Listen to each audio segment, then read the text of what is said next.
Saya ajarkan zikir ini tidak main-main.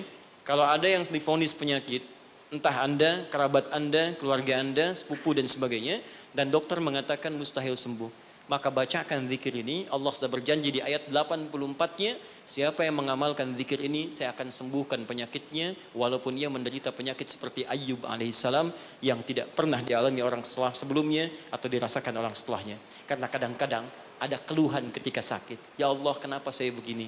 Ya Allah, kapan sembuhnya? Bacakan zikirnya.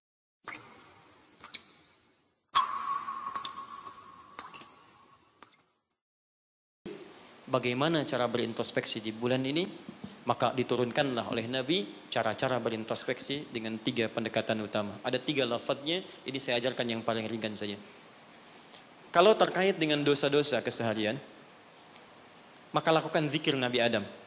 Quran surah ke-7 ayat 23. Saya yakin kita hafal. Rabbana zalamna anfusana wa illam taghfir lana wa tarhamna lanakunanna minal khasirin. Bacakan itu minimal setelah selesai kita salat. Astaghfirullah, astaghfirullah, astaghfirullah. Allahumma antas salam, minkas salam, tabarakta ya dzal jalali wal ikram.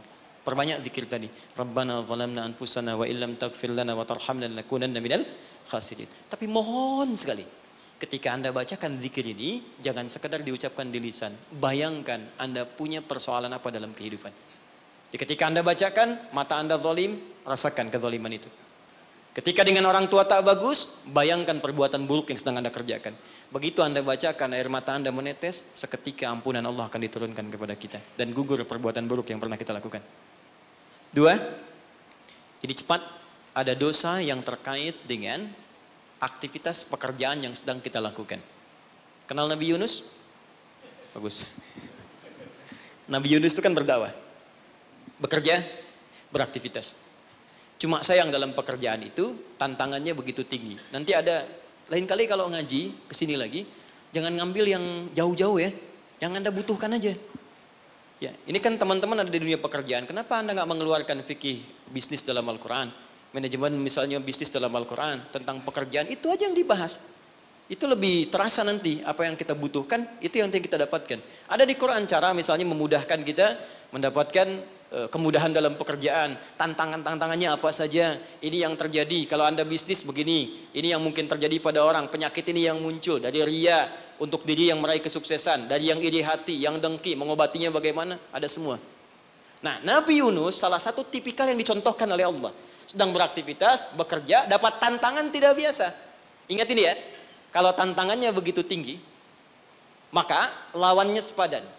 Di balik itu Allah ingin menganugerahkan anugerah yang tidak biasa. Karena ujian berat tidak akan diberikan pada orang kecil. Ya, jadi kalau Pertamina misalnya sedang menghadapi ini sesuatu yang besar, tantangan besar, artinya di balik itu ada anugerah besar yang akan dihadapkan kepada Anda. Karena itu ingat baik-baik, dalam konteks ini Al-Quran mengatakan hanya orang-orang besar yang bisa melewati itu. Kadang-kadang di situ akan kelihatan, orang yang cuma malas numpang kerja saja akan terlihat. Orang yang butuh tantangan, dia akan dihadapkan pada kesuksesan. Secara singkat, dakwah diusir, masuk ke kapal sampai dilemparkan ke lautan. Ya, jadi dakwahnya diisengi, diusili, sampai yang terakhir puncaknya dilempar ke lautan, masuk dalam perut ikan paus. Saya mau tanya sebentar, kalau masuk perut ikan paus, kira-kira pengap atau tidak? Sudah pernah masuk? Pengap, gelap, sulit kan? Baik ya? Nah, gambarannya nonton film Pinocchio kelihatan kan? Nah, sekarang lihat baik-baik. Ketika Nabi Yunus alaihissalam ada dalam perut ikan paus itu, sempat terlintas dengan sifat kemanusiaannya. Kapan saya bisa keluar dari persoalan ini? Kapan Allah tolong saya? Itu fitrah kemanusiaannya. Tapi fitrah kenabiannya, karena beliau maksum, diluruskan oleh Allah. Jangan mengeluh. Ini jalan menuju kesuksesan. Bagian dari kebaikan yang mungkin kamu akan dapatkan. Lakukan zikir ini, begitu diucapkan zikirnya, dikeluarkanlah dari kesulitan itu. Saya mau tanya sebentar. Tadi masuknya ke perut ikan apa? Ikan paus. Tapi ketika dikeluarkan, bahasa Qurannya, bukan saya keluarkan dari perut ikan paus, tapi Allah katakan dengan kalimat yang sangat indah. Di ujungnya ditutup, siapapun yang punya persoalan yang sama seperti Yunus, kalau melakukan zikir yang sama, aku akan bebaskan dari setiap kesulitan aktivitas yang sedang ia lakukan. Buka Quran surah ke-21, ayat 87 sampai 88. Wa dhannuni idh dhahaba mughadiba fa dhanna an lan naqdira alaihi fanada fi dhulumati alla ilaha illa anta subhanaka inni kuntu minadh zalimin fastajabna lahu fanajjaynahu minal gham. Masuk ke perut ikan paus tapi dikeluarkan bahasanya menggunakan gham. Apa itu gham? Gham itu secara singkat awan gelap yang menaungi. Ghammun.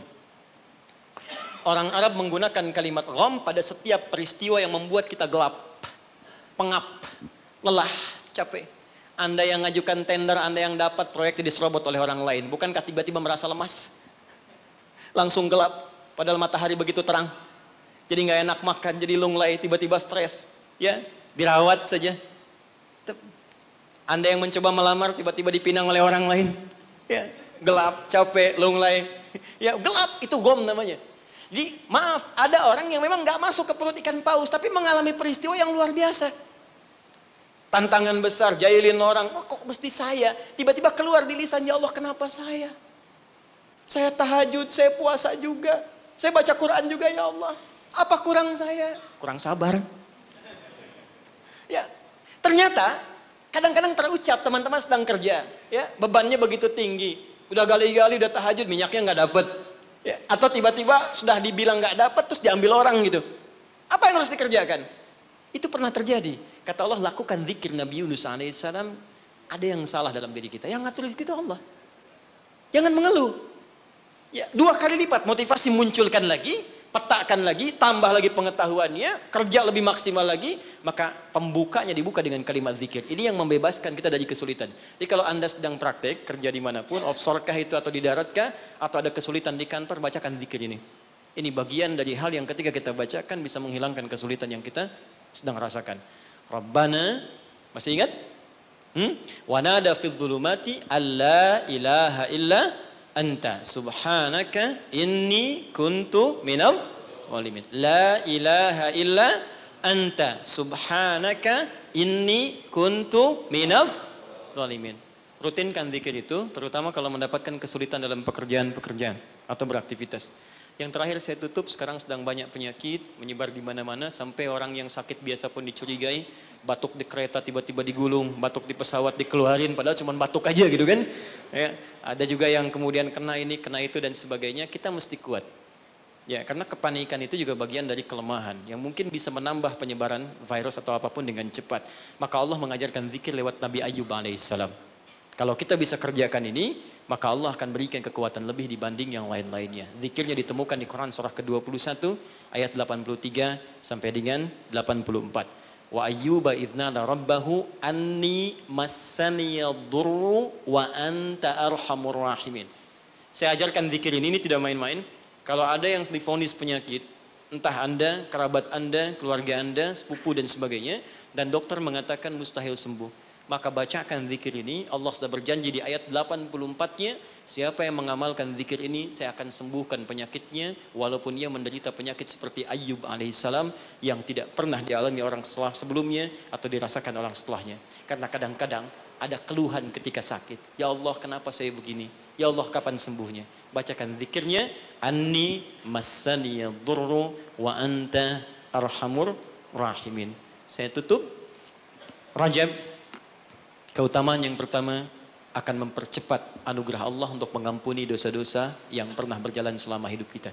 Maka isi bulan ini dengan istighfar. Istighfar yang baik, koreksi diri kita. Sehingga saat masuk bulan Ramadan, kita sudah dalam keadaan yang optimal untuk bisa mendapatkan semua kenikmatannya. Maka mohon izin, maaf, pulang dari sini, coba cek dulu Pak ya. Ibu di rumah dengan anak-anak mungkin ada masalah, selesaikan. Dengan pasangan hidup, di kantor. Jangan sampai itu yang memberatkan Anda ketika pulang kepada Allah Subhanahu wa Ta'ala. Ini bagian pesan yang pertama. Yang kedua, tingkatkan amal saleh. Ya, Ibnu Abbas mengatakan, orang yang sengaja maksiat di bulan Rajab, karena tadi ada ayatnya, maka dosanya 2 kali lipat di hari biasa. 2 kali lipat. Di orang yang bikin hoax sekarang ini, jadi buzzer, jadi macam-macam, itu 2 kali lipat dosa hari biasa. Bahkan zaman jahiliyah pun kalau muncul Rajab, itu puasa maksiat Pak. Bisa puasa maksiat.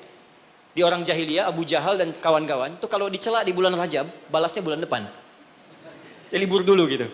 Nah, sekarang orang jahiliyah aja takut bermaksiat di bulan Rajab. Maka bagaimana dengan kita yang masuk dalam nilai-nilai kebaikan? Ya, dua itu.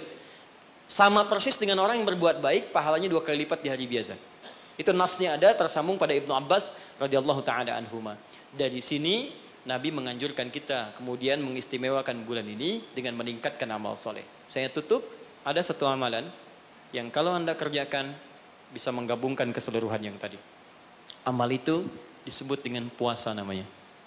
Saya ulang, amal itu disebut dengan puasa. Sebab orang puasa akan otomatis meningkatkan amal soleh yang lain. Orang puasa, sholat sunnah dikejar.